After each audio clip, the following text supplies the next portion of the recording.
I'm a very emotional person and I often find it very difficult to emotionally detach myself from a situation that I know that is not good for me.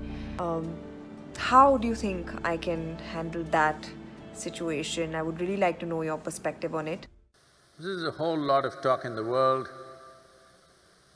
about,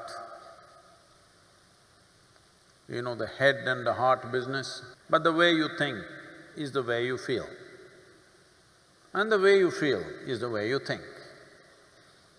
For different people, different things run first. For some people, their thoughts, today largely because of the type of education, for most people their thoughts run ahead of their emotions.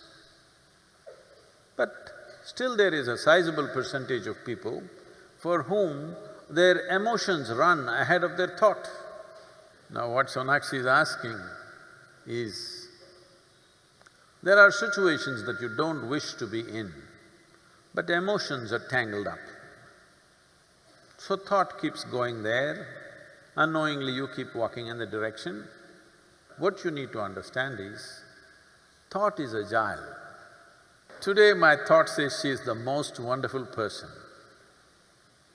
Tomorrow, if she does something that I don't like, immediately my thought says, she is no good.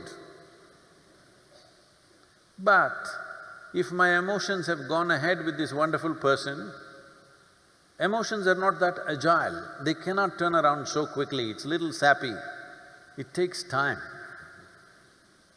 In the meantime, you struggle because thought says this is not okay, but emotion is still entangled.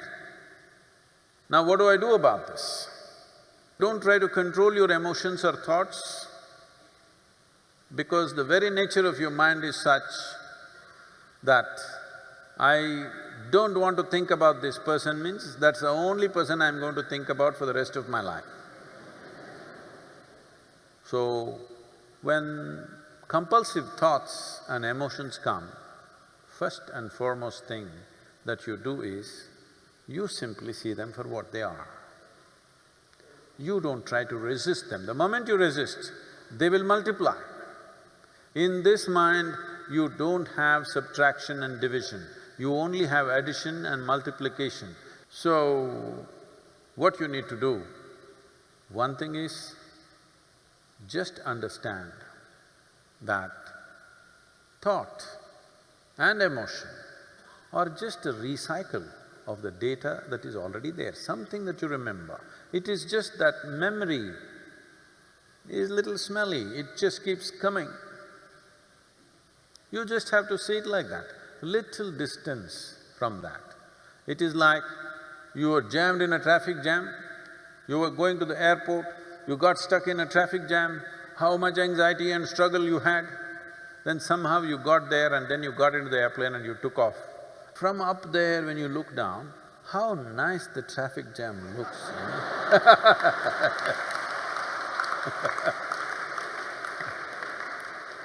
Simply because there is a little distance.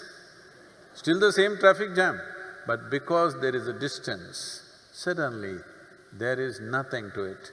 Similarly with your thought and emotion, a little bit of practice to create a little distance from your physiological processes and your psychological processes come. But if you try to handle individual thought and emotion, they will multiply thousandfold.